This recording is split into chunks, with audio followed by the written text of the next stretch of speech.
Today, we're diving into some real-life cases that'll make you wonder about people's choices and the consequences that follow. From crimes that shock to courtroom dramas, each tale unfolds with its own twists and turns. So, grab a seat and get ready to explore the wild world of human decisions, some leading to justice, others leaving us questioning how things could go so wrong. Stick around for the ride, and let's uncover these gripping stories together. Jaleel Smith Riley. First, we have Jaleel Smith Riley, a guy facing some serious charges for a terrible crime in Michigan. Back in 2013, he was part of an armed robbery where they approached a parked car in Norwood. Inside the car were 20-year-old Portia Brooks and her boyfriend, Aaron Martin. With a gun in hand, Jaleel forced Aaron out of the car and went through his pockets, taking all his cash. But it didn't stop there. Jaleel shot Aaron in the head, causing permanent brain damage. Then he fired at Portia twice, and she tragically passed away 3 days later. Before the judge announced Jaleel's sentence, Portia's family had the chance to talk to the jury. Portia's mom, Sharon Brooks, brought a box with her daughter's ashes to the courtroom. She said that Jaleel ruined her life and killed her identity as a mother of 3.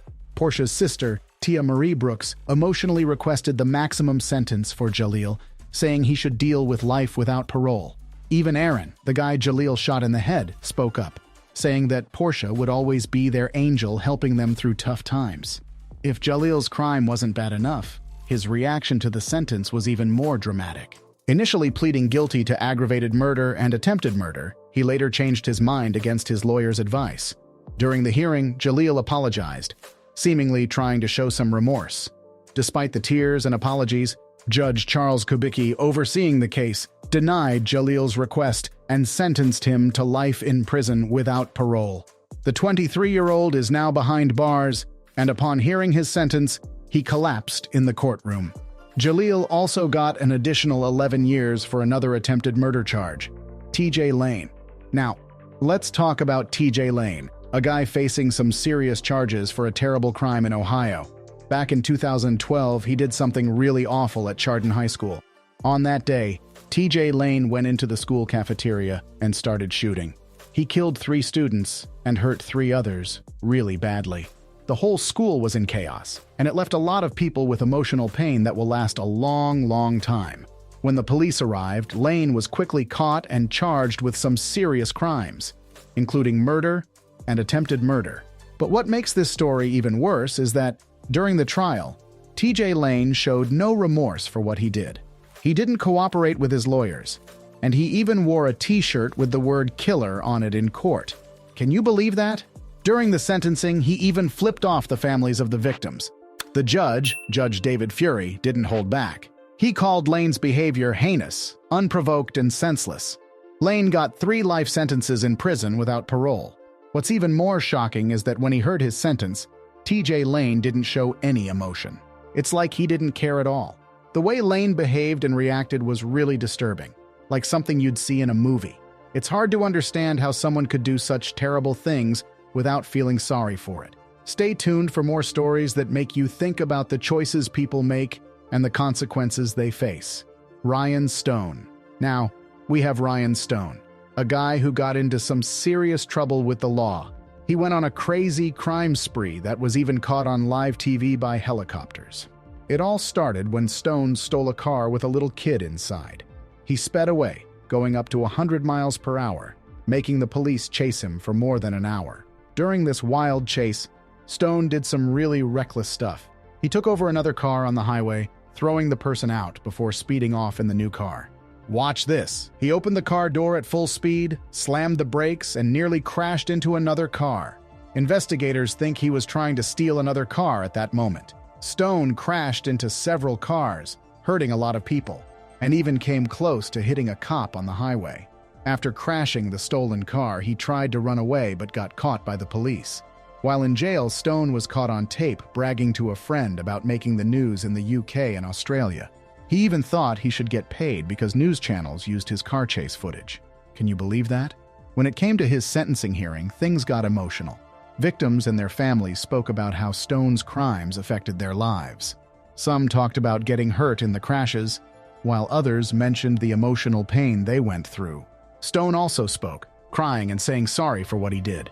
It's kind of ironic because in one video, he's laughing about his crimes, and in the other, he's crying and asking for sympathy from the court. But the judge didn't buy it. The judge said Stone had a history of doing bad things and that he was a danger to society. Stone pleaded guilty to all charges and got the maximum sentence possible, 160 years in prison with no chance of getting out. Stone was in tears when he heard this, blaming drugs for what he did.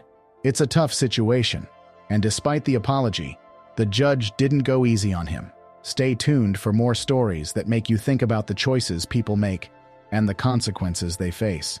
Seth Welch and Tatiana Fusari. Now let's talk about Seth Welch and Tatiana Fusari, parents facing serious charges for the tragic death of their 10-month-old daughter, Marianne, in Michigan. The poor baby died because her parents neglected her, refusing medical help due to religious reasons and distrust of doctors.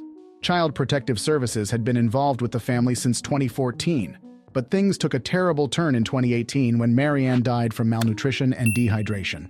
The family home was a mess, with bugs and filth everywhere. The parents, especially Seth, showed shocking neglect, as revealed in their 911 call admitting they thought Marianne was already dead when they found her. In court, prosecutors emphasized how neglectful the parents were, leaving their baby unattended in a crib, not seeking help even when they knew she was in trouble. Seth was convicted of first-degree murder in 2020 and sentenced to life in prison without parole. In 2021, Fusari, who claimed she was abused by Seth, was also sentenced to life without parole for murder and additional years for child abuse. When the judge handed down the life sentence, Seth looked shocked, and Fusari began crying. Many believe they got what they deserved, considering their neglectful actions that led to the death of an innocent child. Esteban Carpio. Esteban Carpio is next on our list, a guy facing murder charges in Rhode Island. Back in 2005, Carpio did something really bad at a police station. He was being questioned for bothering an 85-year-old lady, and while one detective went to get water, things went south. Carpio asked for water, grabbed a gun, and the detectives heard one of them say, "He's going to kill me." When they rushed in, the detective was dying, and Carpio had jumped out of a window. He got caught again after a scuffle with the police. Now, during his sentencing, Carpio showed up in court wearing a mask because, as he claimed, the police beat him up. His family screamed about police brutality, but the police chief argued that Carpio got hurt during the jump and arrest scuffle. The FBI checked, but they said the police didn't use too much force. In 2006, a jury found Carpio guilty of killing the detective and stabbing the old lady. Despite saying he was insane, he got life in prison without parole. At first, he didn't react much, but later, he tried saying sorry to win the jury over. Carpio claimed he was mentally ill when he did those things, but the court didn't buy it. Kayla Mendoza. Finally, meet Kayla Mendoza, a 20-year-old facing charges for causing a deadly crash in Florida. She wasn't even licensed to drive when, after drinking at a bar, she went the wrong way on a freeway at over 80 miles an hour. The crash killed Marissa and Caitlin, both 21. Kayla got charged with DUI manslaughter, vehicular homicide, and driving without a license. Turns out she tweeted, "Too drunk to care" before driving, aimed at her upset boyfriend. Families sued everyone involved, and Kayla, pleading guilty, got 24 years in prison. She apologized a lot during the trial, and when the judge announced her sentence, she cried even more. Now she's banned from driving, on probation for 6 years, and her apologies hint that maybe she can change. So, there you have it. A roller coaster of real-life stories that make us question human choices and their consequences. From courtroom drama to shocking crimes, these tales are a wild ride. What pushes someone to the edge? Can people truly change? Join us for more stories that unravel the mysteries of human decisions. Stay curious, stay tuned.